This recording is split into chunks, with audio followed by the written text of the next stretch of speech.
Tens of thousands of native children discovered in 50 mass grave sites at government-run schools. The article says it's no secret that the United States of America has a deeply dark and disturbing history in regard to how Native Americans were treated in this country. After wiping out large portions of the indigenous populations with European diseases, on purpose, by the way, the federal government took to forcibly assimilating the remaining population in government institutions.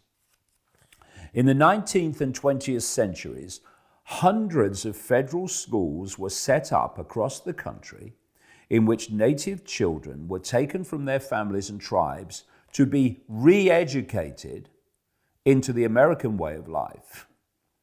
Within these facilities, tens of thousands of children were both physically and sexually abused as, quote, teachers forced them to talk, dress, and act American.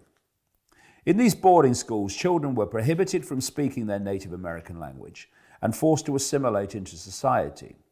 The abuse they suffered at the hands of staff was oftentimes fatal, and many of these schools began digging mass grave sites as a result.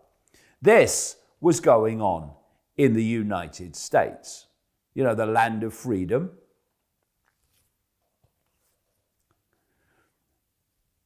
And confirms the phenomena that I've been talking about since the 90s of this systematic abuse, murder, and torture of children. It was nothing short of genocide, and it happened in this country, sponsored by and carried out by this government.